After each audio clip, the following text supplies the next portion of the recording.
In other news, the Australian Defence Force Chief, General Angus Campbell, has spoken publicly for the first time since he renewed his calls to strip medals from Afghanistan war veterans. The ABC reported last week that General Campbell wrote to several current and former Australian Defence Force members, informing them that their honours for distinguished and conspicuous service could soon be cancelled.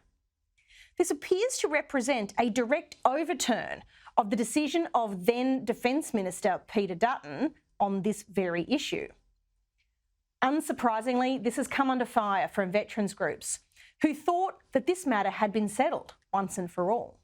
This is what unfolded in Senate estimates today. Has any soldier, General Campbell, been adversely named in the Brereton report, been proven guilty in a court? Not that I am aware of, Senator.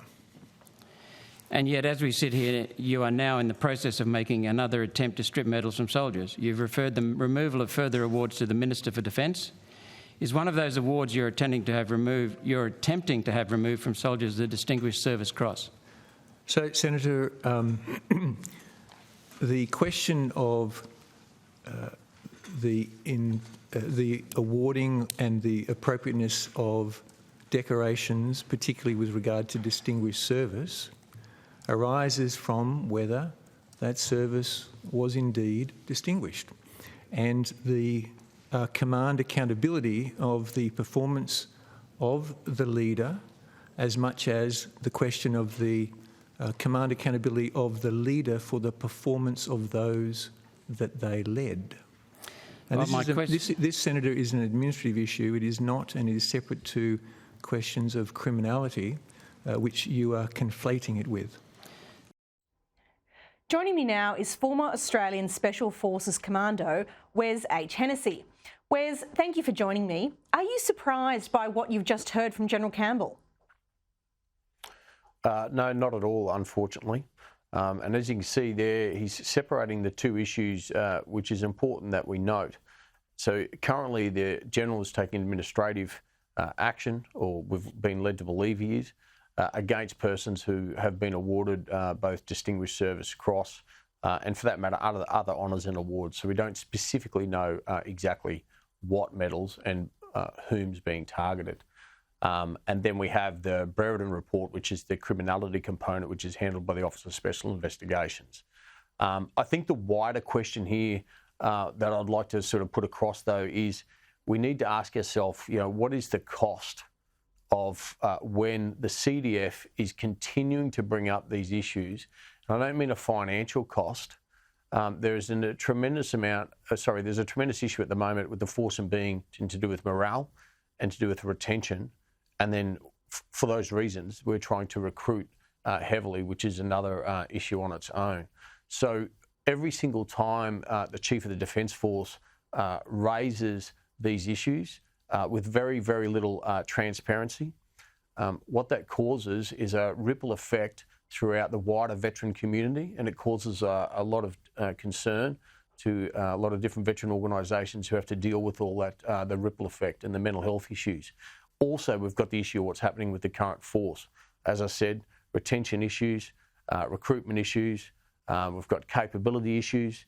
We just sat through, compiled the Defence Force strategic review. Now we're about to, they've put in place an independent body to ensure that review is seen through. So to me, we should be asking ourselves, what's the Chief of Defence Force, whose tenures have been extended? So he's had a back-to-back tenure. What is the Chief of Defence Force actually doing? It's a fair question. Do you observe that there's an adverse impact on morale, retention and recruitment each time this tension comes up again? Every single time, yes, in short. Every single time this is raised, there is a spike. That's a fact. I don't have the statistics on me. We can get them. But there is a spike across not only the veteran community, and when I say the veteran community, let's just understand how big that community is. We're talking hundreds of thousands of people. So it's not just the veterans, it's those families and others who have been affected by a person's service life and or those who are serving. and then we've got current ADF serving personnel. And very, very importantly, which is an issue at the moment, considering the strategic unknownness that we're sort of facing or have realised, is we're trying to recruit people. So what we want is we want some of Australia's most talented people to want to join the Australian Defence Force, to want to serve for our country. Now, with a lot of the things that continue to happen, it doesn't help. That's the short of it. It doesn't help whatsoever. It's not helping internally. It's not helping the veteran community. So it's not helping the here and now, the past or the future. And that's what I'm talking about, is the cost. So, we need to really sit back and look at what is the cost here of these decisions. Wes, the veterans community has had considerable backlash upon finding out about this. And I confess, I thought the issue was settled. No doubt they did too. The Special Operations Task Group had been told they were going to keep their meritorious unit citation, with any individuals who were found to have engaged in war crimes to be treated differently to the group as a whole. What's changed here and why? The short answer is I don't know. All I can do is have a good guess, an educated guess, and that is the Chief of Defence Force is not letting issues go that he should. He's continuing to go down a path that we don't think is sustainable and we don't think is warranted. And I come back to the cost. So if we're going to, we have the OSI, which is the Office of Special Investigations. They're looking after criminality. So there's, as you heard rightly so a minute ago on the at the Senate estimates, is there has been no one in a court, let alone anyone proven guilty. So while we, to me, if I was the Chief of Defence Force or some of his senior advisors, the bottom line is all the energy I would be worried about, or I would be pushing that energy towards the current force and being and what the force that's required given the current strategic environment. Okay, there's a lot of unknowns in the region. Our alliance with the US, with China, et cetera, and it's that's why we just had a review, and what the review has put on the table, that we're very, very short in a lot of areas that we shouldn't be. That would be my absolute number one priority and focus, and where all my energy would be going right now. Do we know? As again, no one's been proven guilty. There are allegations, from Afghanistan following the Brereton report.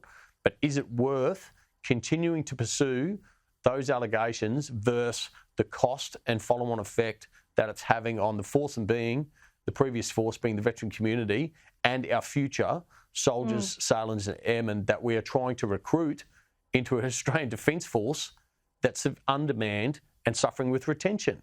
That's a direct effect on the national security of this country. It's a very good point, Wes. It's a very good point. Let me ask you very quickly about one more thing before we have to let you go. I've heard nothing so far from Defence Minister Richard Marles. Have you heard anything from him? Well, we've heard one thing. Quote, there's a personnel crisis in Defence. So that's from the Minister of Defence. So for him to make that statement, again, what is the Chief of Defence Force doing? Why has there not been the changes in an extended tenure? Okay, why are there still so many deep-seated problems? Why have they not changed? We need change. We need it now, and we need it, as I said, for the sake of the national security of this country, the force and being, and the future force, and the veteran community, all who are continually suffering. Thank you so much, Wes. That's a very powerful message. If Defence Minister Marles isn't prepared to throw this change out, it suggests the department is running him rather than the other way around, tail wagging the dog.